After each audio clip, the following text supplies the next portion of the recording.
இனிமே கண்ணை மூடிட்டு கடலை எண்ணெய் வாங்கலாம். ஏன்னா மந்த்ரா கடலை எண்ணெய் இதயத்தின் தயாரிப்பு. வறுக்க பொரிக்க ஏன் எல்லா சமையலுக்கும் மந்த்ரா தான். மந்த்ரா கடலை எண்ணெய், அபார ருசி, ஆரோக்கியமான உடல் நலம். இந்தியாவின் அணுசக்தி மையங்களில் கல்பாக்க மையம் ஒன்று. நம் நாட்டின் அணுசக்தி மின் உற்பத்தி திட்டம் 3 நிலைகளை கொண்டது.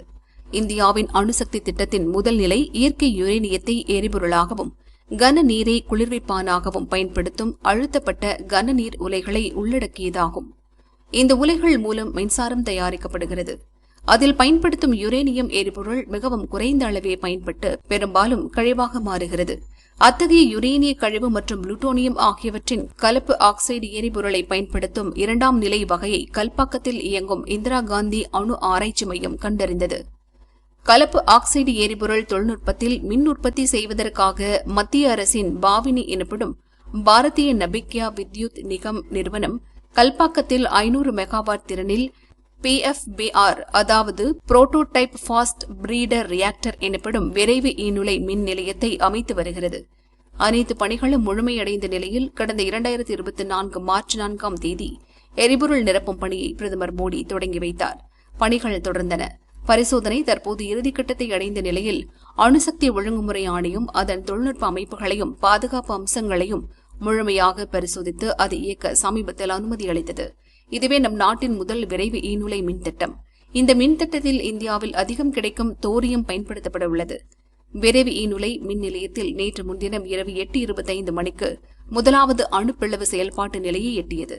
இது நீண்ட கால எரிசக்தி பாதுகாப்பை வழங்குவதிலும் உள்நாட்டு அணுமின் தொழில்நுட்ப திறனை மேம்படுத்துவதிலும் சிறப்புமிக்க செயல்முறையாகும். அணுசக்தி ஆணையம் அணுமின் உற்பத்தி நிலைய கட்டமைப்புகளின் பாதுகாப்பை முழுமையாக ஆய்வு செய்த பிறகு மத்திய அணுசக்தி துறை அதிகாரிகள் முன்னிலையில் இது செயல்படுத்தப்பட்டது. இதில் சில மாதங்களில் மின் உற்பத்தி தொடங்கும் என அணுமின் நிலைய வட்டாரம் தெரிவித்தது. இந்த டெக்னாலஜியில் ஈநுலை மின் நிலையம் அமைக்க அமெரிக்கா $15 பில்லியன் செலவு செய்தது.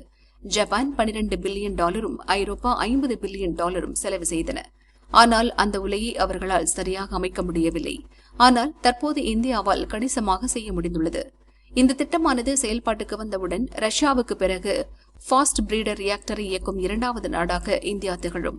இதற்கு பிரதமர் மோடி வாழ்த்து தெரிவித்து அறிக்கை வெளியிட்டார்.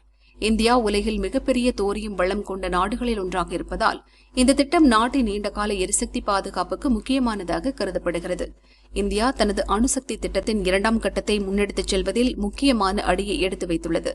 கல்பாக்கத்தில் உள்நாட்டிலேயே வடிவமைக்கப்பட்ட வேக ஈநுலை நமது அறிவியல் திறனையும் பொறியியல் வலிமையையும் காட்டுகிறது.